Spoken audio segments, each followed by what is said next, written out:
ጤና ይስጥልኝ የተከበራችሁ የመረብ ሚዲያ ቤተሰቦች እንደምን አመሻችሁ። ሰበር ዜናዎች ይኖሩናል። ቦምብ እንደ ዳቦ አጉራሽ የተባለላቸው አፈንፋኝ ኮማንዶዎች ደብረታቦር ከተማ ውስጥ የማጥራት ስራ እየሰሩ ያለበት ሁኔታ ነው ያለው። የከተማ መሰረተ ልማት እንዳይጎዳና ንጹሃኖች ለጥቃት እንዳይጋለጡ በከተሞች ብቻ ማጥቃት እንዲችሉ ተደርገው ለወራት በጥንቃቄ ሰልጥነው የተመረቁ የልዩ ኦፕሬሽን ምድብተኞች በደብረታቦር ስራቸውን ጀምረዋል። እግረኛው የፋኖ ሰራዊት ለነዚህ የልዩ ኦፕሬሽን ምድብተኞች ከተማዋን አስረክቦ ለሌላ ግዳጅ ወደፊት እየገሰገሰ ይገኛል። በደብረታቦር ከተማ አንዳንድ የከተማው አካባቢዎች በተለይም ደግሞ በከተማዋ ዳርቻማ አካባቢዎች ላይ የድሮን ሽፋን እየተሰጣቸው እስካሁን ለፋኖ እጃቸውን ያልሰጡ ያገዛዙ ወታደሮች አሉ።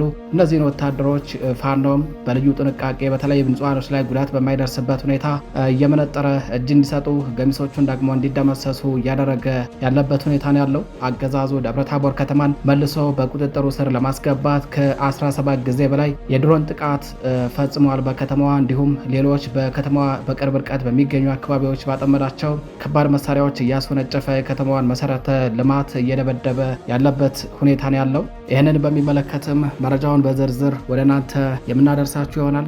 በተያያዘ መረጃ ደብረታቦር ከተማ ላይ በፋኖ ተቆርጠው በድሮን ሽፋን ታግዘው እስካሁን በህይወት ለቆዩ ወታደሮቹ ገዛ ለማድረግና እነዚህን ወታደሮች አትርፈው ወደ ባህር ዳር ለማሸሽ መነሻውን ከባህር ዳር ያደረገ አጋዥ ኃይል ወደ ደብረታቦር እየገሰገሰ እንዳለ መንገድ ላይ ተቆርጦ ከባድ ኪሳራን አስተናግዷል። የውባንታ ባተ ተወርዋሪ ክፍለ ጦር በወሰደው የቆረጣና የከበባ ማጥቃት አንዱ ዙ 23 በመምታት አውድሟል። ከዚህ በተጨማሪ ሌሎች ከባባድ መሳሪያዎችን ታጥቆ የነበረውን ያገዛዙን ኃይል መሳሪያው እንዳያድነው በማድረግ በቆረጣና በከበባ ከባድ ኪሳራ ደርሰውበት ያገዛዙ ኃይልን ብትንትን ወጥቶ ለአንድ ሰዓት እንኳን ቁሞ መዋጋት በማይችልበት ሁኔታ እንዳደረሱት ነው የተሰማው። በተጨማሪም በርካታ ያገዛዙ ወታደሮች በዚያው ቀጠና እጃቸውን ሰጥተዋል። ይህንን በሚመለከት መረጃዎችን አጠናቅረን ይዘናል። በሌላኛው መረጃችን የሰሜን ምዕራብ እዝን ጨምሮ ያገዛዙ ወታደራዊ ኃይል ዋና ማዘዣ ጣቢያ በሆነው መኮር ካምፕ ውስጥ በተቀሰቀሰ ግጭት በርካታ ወታደሮች ሙትና ቁስለኛ ተደርገዋል። የግጭቱ ዋና መነሻ ምክንያት የአማራ ተወላጅ የሆኑ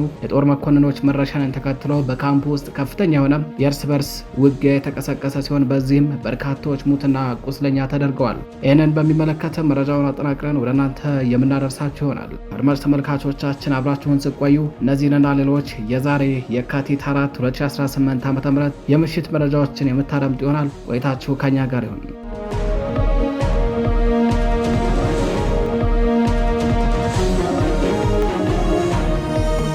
ወደ ቀዳሚው መረጃችን እናልፋለን።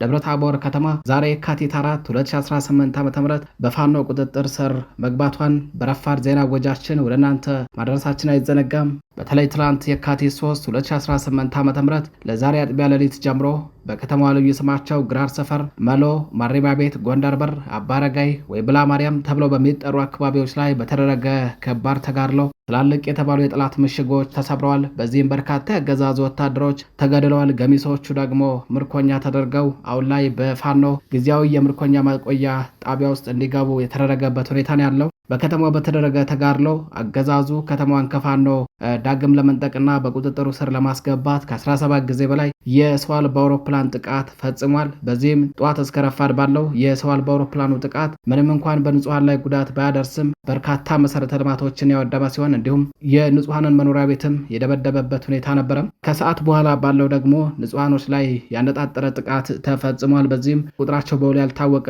በርከት ያሉ የከተማዋ ነዋሪዎች በሰው አልባ አውሮፕላን ጥቃቱ ሙትና ቁስለኛ ተደርገዋል። በከተማ ማረሚያ ቤት ውስጥ መሽጎ የነበረው ያገዛዙ ኃይል የተመታ ሲሆን በዚህም ማረሚያ ቤቱ ተሰብሯል። በተለይ በወቅታዊ ጉዳይ ፋኖን ትደግፋላችሁ፣ የፋኖ ቤተሰብ ናችሁ፣ ብልጽግናን በገንዘብ አትደግፉም በሚል በከተማዋና በከተማዋ ዙሪያ ታስረው የነበሩ ንጹሃኖች ተፈተዋል። በከተማዋ ኢየሱስ ተራራ ላይ የነበረው ያገዛዙ ትልቁ ምሽግ ተሰብሮ በርካታ ያገዛዙ ወታደሮች የተደመሰሱበት ሁኔታ ነው ያለው። በዚህ ግንባር የተገደሉ ያገዛዙ ወታደሮች አስከሬናቸው ይህ ዜና እስከተጠናቀረበት ሰዓት ድረስ አልተነሳም። በተለይ እስከ 10 ሰዓትና 9 ሰዓት ገደማ ድረስ ባለው የሰማይ አሞራ እየተራኮተበት እንደነበር ነው የዓይን እማኞች ለጣቢያችን ያደረሱን። በከተማው አንዳንድ ቦታዎች ላይ ተቆርጠው የቀሩ ያገዛዙ ኃይሎች አሉ። እስካሁን ፋኖ ወደ እነሱ ተጠግቶ እንዳይደመስሳቸው ወይንም ደግሞ እጅ እንዳያሰጣቸው ለማድረግ አገዛዙ ተከታታይ የሆነ የድሮን ሽፋን እየሰጣቸው ይገኛል። እነዚህን ወታደሮችን በቁጥጥሩ ስር ለመዋልም ፋኖ እያደረገ የሚገኘውን ተጋድሎ አጠናክሮ የቀጠለበት ሁኔታ ነው ያለው። ለዚህም ቦምብ እንደ ዳቦ አጉራሽ የተባለላቸው አፈንፋኝ ኮማንዶዎች ወደ ከተማዋ ገብተው ስራ እንዲጀምሩ ተደርገዋል። በአማራ ፋኖ ብሔራዊ ንቅናቄ ደጃች በላይ ዘለቀ ዕዝ ዳግማዊ ቴዎድሮስ ኮር ስር አፈንፋኞቹ የሚል ቅጽል ስም ያላቸው የልዩ ኦፕሬሽን ምድብተኛ ኮማንዶዎች በከተማዋ ውስጥ በየህንፃ ጣሪያውና ሌሎች አንዳንድ አካባቢዎች ላይ ተቆርጦ የቀረ የጠላት ኃይልን ወደ ከተማዋ በመግባት አጽድተው ለፋኖ ሲቪል አስተዳደር ክፍል እንዲያስረክቡ ትዕዛዝ ተሰጥቷቸው ተሰማርተዋል። የከተማ መሰረተ ልማት እንዳይጎዳ፣ ንጹሃኖች ለጥቃት እንዳይጋለጡ በከተሞች ብቻ ማጥቃት እንዲችሉ ተደርገው ለወራት በጥንቃቄ ሰልጥነው የተመረቁ የልዩ ኦፕሬሽን ምድብተኞች ናቸው ወደ ከተማዋ ገብተው ስራ የጀመሩት። ቀሪው እግረኛ ኃይል ወደፊት እየገሰገሰ መሆኑንም መረብ ሚዲያ ለመረጋገጥ ችሏል። አገዛዙ በዚህ በከተማዋ ላይ አይነኬ በሚል የሚተማመንባቸው ትላልቅ ምሽጎች ናቸው እንግዲህ የተሰበሩት። በተለይ በከተማዋ መሀል ላይ ማረሚያ ቤቱ ላይ ተሰርቶ የነበረው የአገዛዙ ምሽግ ሰዓታትን ባልሞላ ውጊያ ነው በፋኖ ክንድ ተደርምሶ በርካታ የአገዛዙ ወታደሮች ተገድለው እንዲሁም ደግሞ በወቅታዊ ጉዳይ የታሰሩ ንጹሃኖች እንዲፈቱ የተደረገው። አገዛዙ በደብረ ታቦር ከተማ ተቆርጦ የቀሩ ወታደሮችን ህይወታቸውን አትርፈው ወደ ባህር ዳር ለመውሰድ ተጨማሪ ኃይል ከባህር ዳርና ከሌሎች የሀገሪቱ አካባቢዎች ወደ ደብረ ታቦር የወሰደ ቢሆንም ነገር ግን በሚፈጸምበት ደፈጣ ያሰበውን ውጤት ሳያሳካ መንገድ ላይ መክኖ የቀረበት ሁኔታ አለ።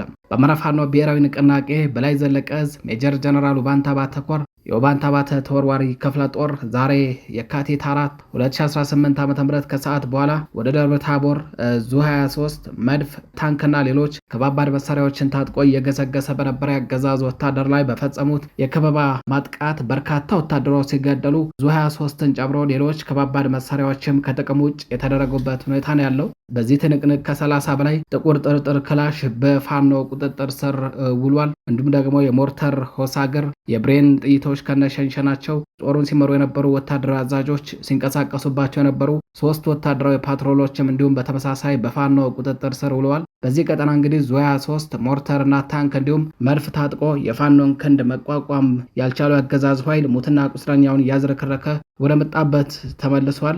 በተመሳሳይ በአውራምባና በወርቅ ሜዳ በተደረገ ትንቅንቅ የአየር መቃወሚያ ጭምር የታጠቁ ያገዛዙ ወታደሮች ከባድ የሆነ የሰብአዊና ቁሳዊ ኪሳራ መከናነባቸው ተሰምቷል። የብልጽግና መከላከያ ሰራዊት አባላቱ የያዙት ከባድ መሳሪያ የፋኖን ክንድ ሊመክትላቸው ባለመቻሉ ሙትና ቁስለኛቸውን እያዝረከረኩ ወደ ወርቅ ሜዳ መፈርጠጣቸውን የመረብ ሚዲያ የግንባር ጋዜጠኞች ለማረጋገጥ ችሏል።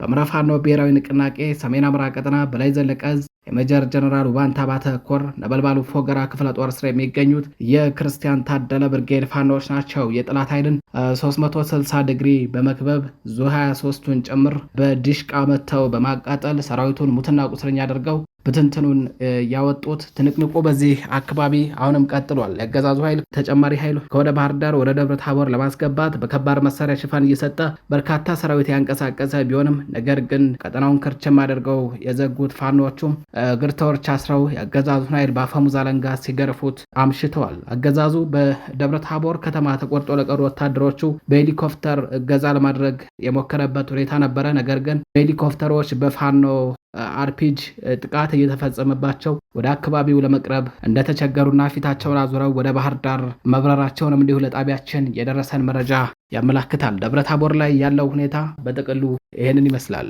ወደ ሌላኛው መረጃችን ስናልፍ ደቡብ ጎንደር ዞን በ2 ቀናት ብቻ ከወረታና አዲስ ዘመን ውጭ ቀሪው የዞኑ አካባቢ ሙሉ ለሙሉ በፋኖ ቁጥጥር ስር መግባቱን የታወቀው በተለይም ደብረ ታቦር፣ እብናት፣ አለምበር፣ ስማዳ፣ እስቴ አንዳቤት፣ ንፋስ መውጫ፣ ጋይንት፣ አርብ ገበያ፣ ሐሙሲት እንዲሁም ደግሞ ሚካኤል ደብር፣ ሰዴ ሙጃ፣ ማህደረ ማርያም፣ ገላውዲዮስ፣ ልጫና ሌሎች የዞኑ አካባቢዎች በፋኖ ቁጥጥር ስር ይገኛሉ። በተያያዘ መረጃ የጋይንት ንፋስ መውጫ ከተማን በቁጥጥሩ ስር የዋለው ጀግናው የህዝብ ልጅ ፋኖ ከከተማዋ ማህበረሰብ ጋር ህዝባዊ ውይይት አካሂዷል። ዛሬ የካቲት 4 2018 ዓ.ም በንፋስ መውጫ ከተማ የጋራ ኮማንድ ፖስት በማቋቋም ህዝባዊ አስተዳደር በሚተገበርባቸውና በወቅታዊ የጸጥታና የደህንነት ስራዎችን በተመለከተ ከከተማው ማህበረሰብ ጋር ፋኖ ጥልቅ ውይይት አድርጓል። በውይይቱ ላይም የማህበረሰብ አገልግሎት መስጫ ተቋማት አገልግሎት መስጠት እንዲችሉ ማድረግና ጥበቃ ስለሚደረግላቸው ሁኔታ ተነስቶ በሰፊው ውይይት ተካሂዶበት መግባባት ላይ ተደርሷል።